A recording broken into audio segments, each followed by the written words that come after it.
नमस्कार, मैं विशाखा ठाकुर। स्वागत है आप सभी का 3.0 टीवी में।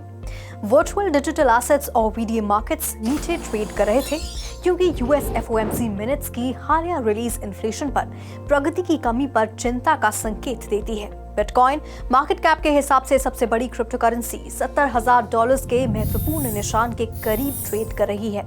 क्रिप्टो करेंसी का IC15 इंडेक्स 0.2% नीचे 89,500 पॉइंट्स पर ट्रेड कर रहा था।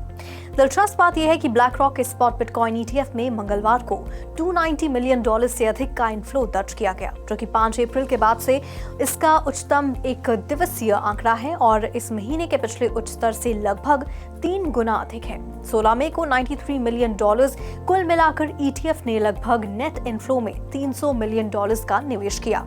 इसी बीच विजडम ट्री को लंदन स्टॉक एक्सचेंज में बिटकॉइन और ईथर ETP को सूचीबद्ध करने के लिए हरी झंडी दे दी गई। एसेट मैनेजर ने कहा कि ये उन पहले आवेदकों में से एक था जिसके प्रोस्पेक्टस को FCA ने हरी झंडी दी थी। फिजिकल बिटकॉइन और फिजिकल इथेरियम ETP का ट्रेड 28 मई को शुरू होने की उम्मीद है और ये केवल पेशेवर निवेशकों के लिए उपलब्ध होंगे। आगे बढ़ते हुए सोसो वैल्यू ने 22 मई को बिटकॉइन स्पॉट ETF का टोटल नेट इनफ्लो $154 मिलियन दर्ज किया, जो कि लगातार 8 दिनों तक लगातार पॉजिटिव इनफ्लो का संकेत देता है। इसके अलावा ये आंकड़े बिटकॉइन स्पॉट ETF में निवेशकों की निरंतर रुचि को दर्शाते हैं, जो कि मार्केट में इन फाइनेंशियल इंस्ट्रूमेंट्स के बढ़ते आकर्षण को रेखांकित करते हैं। अन्य समाचारों में इथेरियम की कीमत में सोमवार से 30% की वृद्धि हुई है, जो कि 70 दिनों में पहली बार $4,000 तक पहुंच गई है। इस उछाल को स्पॉट ईथर ETF पर SEC के अधिक अनुकूल रुख के लिए जिम्मेदार ठहराया गया है, जिससे कि उनकी मंजूरी की संभावना 75% तक बढ़ी। वैश्विक क्रिप्टो करेंसी मार्केट कैप पिछले 24 घंटों में 0.2% कम होकर $2.6 ट्रिलियन पर था। कुल ट्रेडिंग वॉल्यूम 22% घटकर $94 बिलियन हुआ। इसके अलावा स्पॉट ईथर ETF पर ऑप्टिमिज्म के बावजूद क्रिप्टो के प्रति धारणा अभी भी अमेरिकी ब्याज दरों पर लगातार चिंताओं से बाधित थी। कई फेड अधिकारियों ने इस हफ्ते चेतावनी दी कि सेंट्रल बैंक को ब्याज दरों में कटौती शुरू करने से पहले इस बात पर अधिक विश्वास की आवश्यकता है कि इन्फ्लेशन कम हो रही है। इसके अलावा टाइको एक Ethereum layer 2 roll up project एक जेनेसिस एयरड्रॉप आयोजित करने का इरादा रखता है, जिसमें इसकी 1 बिलियन टोकन सप्लाई का 5% मेननेट लॉन्च से पहले वितरित किया जाएगा। हालांकि इथेरियम ICO में भाग लेने वाले ब्लॉक प्रपोजर्स और टाइको टेस्टनेट यूजर्स सभी एयरड्रॉप के लिए पात्र हैं। बुधवार को एनवीडिया की Q1 अर्निंग्स रिपोर्ट ने विशेषज्ञों की उम्मीद को मात देने के बाद इतिहास से पता चलता है कि AI टोकन एक प्रभावशाली रैली के लिए तैयार हो सकते हैं। नियो प्रोटोकॉल, द ग्राफ और Fetch.ai टोकन ने भी क्रमश 3.5%, 4% और 3% की बढ़त दर्ज की। वॉल स्ट्रीट द्वारा मार्केट के दिग्गज एनवीडिया के लेटेस्ट क्वार्टरली रिजल्ट्स का आकलन करने से अमेरिकी स्टॉक फ्यूचर में वृद्धि हुई। Nasdaq 100 फ्यूचर्स 0.9% उछला, जबकि S&P 500 फ्यूचर्स 0.5% बढ़ा। Dow Jones industrial average futures में 0.07% की वृद्धि हुई। बिटकॉइन 0.1% गिरकर $69,780 पर ट्रेड करते दिखाई दिया। वहीं दूसरी सबसे बड़ी क्रिप्टो करेंसी इथेरियम 1.5% बढ़कर $3,810 पर ट्रेड करती दिखाई दी।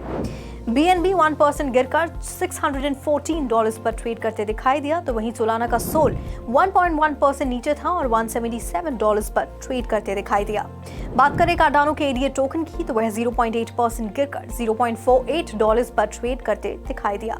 एवलांच का एवैक्स टोकन 3% कम $40 पर ट्रेड करते दिखाई दिया। पॉपुलर मीम कॉइन डोज 0.8% की गिरावट के साथ $0.16 पर ट्रेड कर रहा था, तो वहीं रिपल का XRP टोकन 1.2% गिरावट के साथ $0.52 पर ट्रेड करते नजर आया।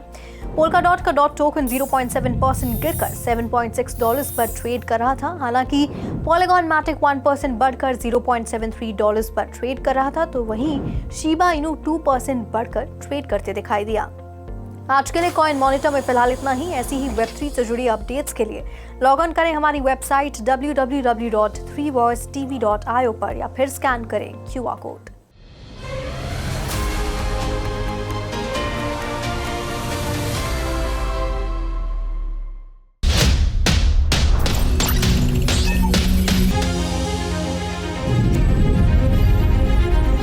With 3.0 TV, stay connected with the world of blockchain.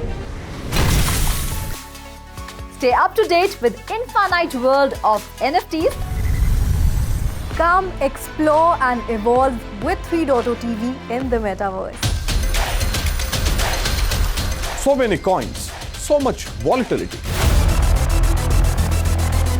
3.0 TV delivers the news that matters.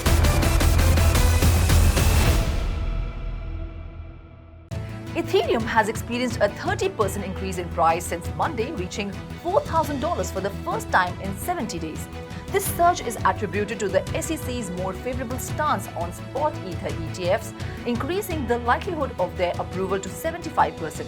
The SEC is facing a decision deadline this week concerning spot Ether ETFs, and while they are likely to approve the necessary 19B4S, they might delay the S1 registration statements, reflecting a hesitance in full engagement.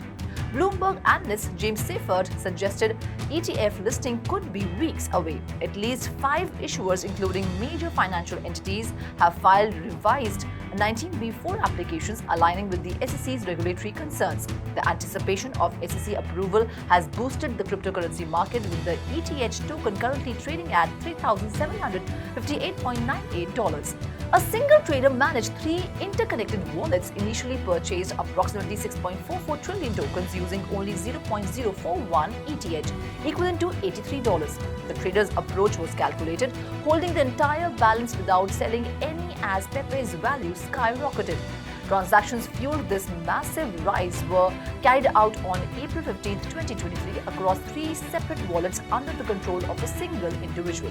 The first wallet initiated a transaction on Uniswap V3, exchanged $28 worth of ETH for roughly 2.14 trillion tokens, while the second and third wallet engaged in significant trades on the same platform, swapping $27 worth of ETH for approximately 2 trillion tokens and $26 for about 2 trillion tokens.